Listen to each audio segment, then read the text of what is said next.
Omukulembeze w'eggwanga ng'ayita mu kakiiko akavunaanyizibwa ku bakozi aka Public Service Commission yalonda Hajjati Sharifah Buzeki ku bwannankulu wa Kampala amyukibwe Benon Moses Kigenyi omwaka oguwedde.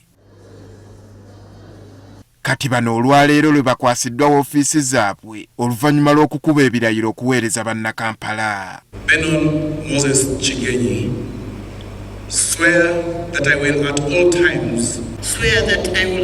times well truly serve the Republic of Uganda in the office of the Executive Director, Kampala Capital City Authority. Hajjati Sharifah Buzeki mukakafu nti wakukwatagana n'oludda lw'ebyobufuzi mu KCCA okulaba nga batuusa obuweereza ku bannakampala.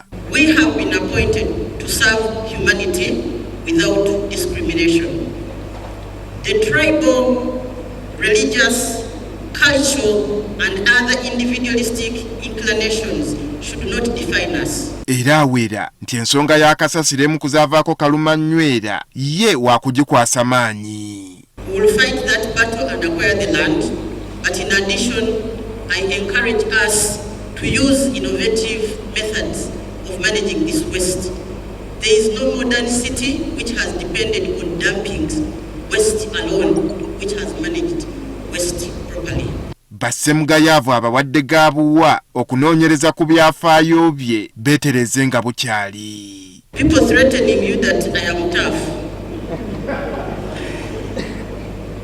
That may be an accurate description of me for those who are not going to perform to the expectation of what our leaders want. N'enguzi buli agezaako okugyettanira amulabudde alyekamanye. We will, in addition, strengthen the anti-corruption efforts and make corruption a risky venture for our employees. We will make it a risky venture, and I am telling you this is going to happen. I will not tolerate corrupt individuals. I will also not tolerate laziness, if such elements so exist in our city. Ebyentambula mu kibuga Kampala nabyasuubizza okubikyusa nga n'eby'okwerinda tabyerabidde. Will ensure security, safety of the city residents and their property. Street lighting has also come out from the public, improving the condition of our city roads. Fulanka Lusa abadde akolanga Akulira KCCA w'ekiseera ono amuwadde amagezi okwewala enjawukana eziri mu kibuga kuba yabadde afubye okukyusa endowooza y'abantu ebbanga ettono lyabadde mu buyinza nga buli kimu kitandise okukyuka. Contrary to that, it is possible for the technical and political wing to work together.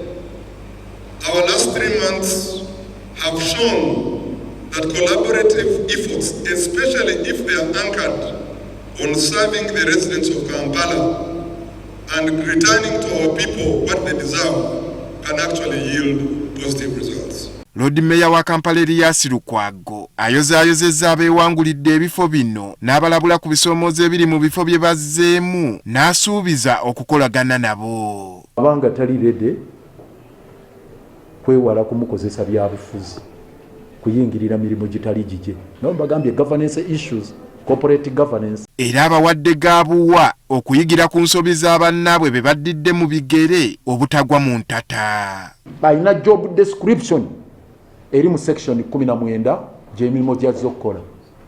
Naye era mu busabye alabire ku kibanne abamusookawo. Mukyala Jennifer yalizayininga bulizayinins. Ate mukyala Kisaka bagoba mugobe ne bamutwala ne mu kooti. So ensonga ezo aziyigireko ebiri mu ofiisi eyo alema okugwa mu butego. Omuwandiisi okuva mu ofiisi ya President Yunus Kakande akulira akakiiko akavunaanyizibwa ku bakozi era omuwandiisi wa Kabinenti Luse Nakyobe ne Minisita wa Kampala Hajjati Kabanda abalondeddwa abajja baliko obubaka bwe babasibiridde. KCCA has also faced criticisms for poor service delivery, characterized by bad roads, inadequate drainage systems, ineffective garbage collection, poor physical planning, and allegations of corruption. These issues demand immediate and strategic attention to restore public confidence and and to fulfill the mandate of improving Kampala's status as a livable and a competitive capital city. Saba idiom pias bulukolagana obulungi naffe ne political wing kubanga tukimanyi zinduwa NRM. Kampala erimu nnyo opposition.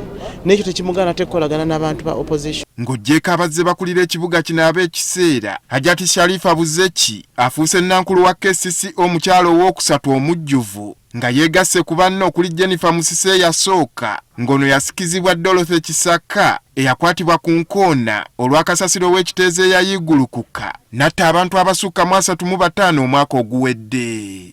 Andrew Kagwa, Agafeeyo, Spark TV.